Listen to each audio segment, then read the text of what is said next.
Four-time 1500-meter Olympian Lord Sebastian Coe has called the beautiful islands of the Bahamas home from the 1980s. Lord Sebastian has a rich career within the discipline of athletics.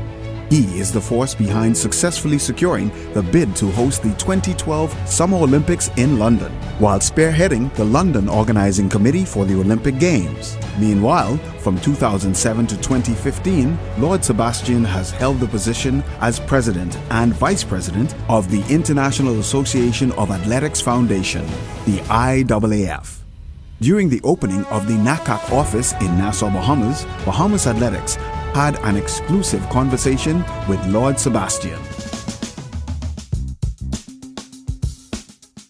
Describe the entire NACAC experience. How would I sum up NACAC and athletics in this part of the world? The word that I fall upon all the time is passion. There's a passion for track and field in the Caribbean, particularly the Bahamas. I went to the training track here just alongside the National Stadium last night. Hundreds of kids, and not specially put on because the president flies into town, but what they would normally be doing most nights of the week. And it was an extraordinary display of commitment to our sport through parents, through our coaching structures, our coaches, the B3As. And it's hard to think of another part of the world where there is such an inbuilt passion and understanding for athletics, and that comforts me as a federation president. But it also gives pretty strong clues as to why NACAC and this whole region has been so successful for so long. What was the message that you shared with student athletes? Well, my message wasn't complicated because I don't think the world needs loads of messages. But what I just said to those young athletes who were making their way in the sport, recognise a number of things. First of all, it's a wonderful sport, but it is also statistically the toughest sport to come out at the top of the pile in.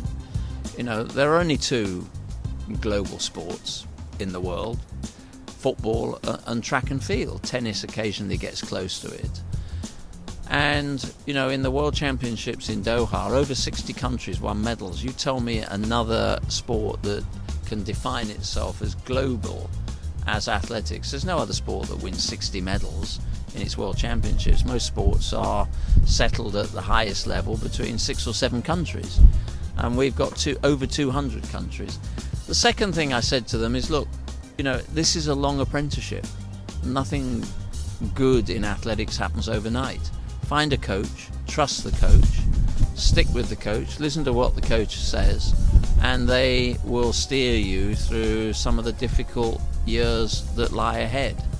And above all, that the friendships you will make in your sport are friendships for life. All of my strongest, closest friends are from the sport of athletics, and that's the way it should be. Can you describe the following islands as it relates to track and field? Jamaica. Athletics. Athletics, athletics, athletics. A wonderful island. Great history and heritage, fantastic artists, great performing artists, but if you close your eyes, the world opens their eyes and thinks about athletics. Some of the most extraordinarily talented competitors, and not just, you know, everybody focuses on Usain, but I'm older, you know, I'm going back to the days of Arthur Wint, Dr. Wint, George Rodin, Don Quarry, I mean, you name it, and they have been producing athletes almost on a production line for as long as I've been in the sport and longer. Trinidad and Tobago. 4x400 metre relay, 2017 London. What an extraordinary moment. And sending the US packing, always nice. Barbados. Barbados, Catherine Jordan, Federation President there.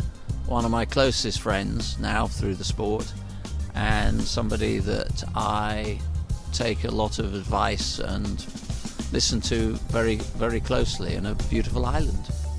The Cayman Islands. Cayman Islands is an interesting place because the lady that really drove those Carifta Games, of course, is one of our own. It's Sidonie Mothersill, who has a distinguished track record, and she's now on the NACAC Council. So we had one of the really top-class Cariftas that I've been to. I've been to every one in the last 5 years, 6 years now. So that to me it's the one thing my office will tell you if they were standing here. What is the first thing that goes into my diary every year? It is the Carifta Games. The Bahamas. When I think Bahamas, I think of very, very happy times I've spent here, inside the sport and not inside the sport. I also am eternally grateful that when the World Relays were a fragile flower and we sort of got it off the drawing board, that it was the Bahamas that picked up the baton, literally, and ran with it. And it was the Bahamas that helped us establish it as one of the great athletics events of the calendar. And I would really like to see it back in the Bahamas again.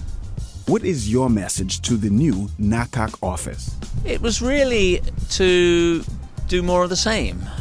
But at all times be ambitious about what our sport stands for, be sure about the values that our sport holds, and I don't need to come to the Caribbean to give lectures about the importance of athletics. You know, it's almost the other way around sometimes, that we can learn a great deal from the way athletics is structured and organised. And it is also my deep instinct that the quality of track and field and the extraordinary nature of the athletes that have emerged from track and field is in large part due to the place that athletics has in the school curriculum. And we need to maintain that.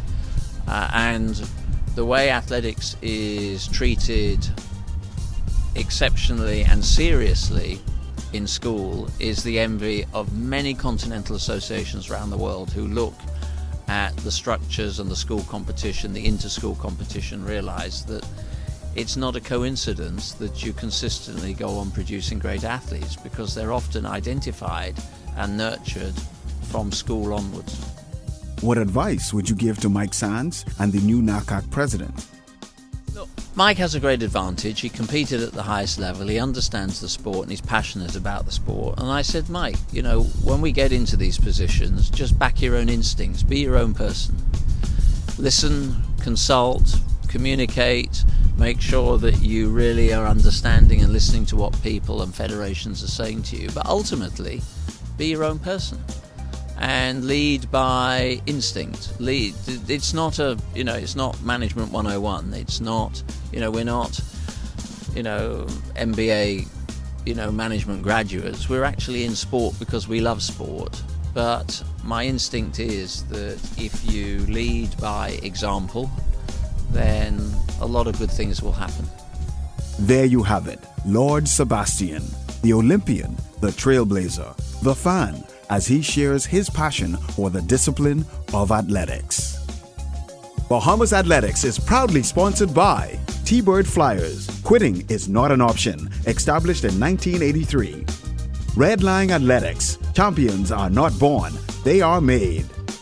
Stone Arch Sports Management. Built to win. Star Trackers, Track and Field Club. Trackers make it look so easy. And Proactive Chiropractic and Wellness Center.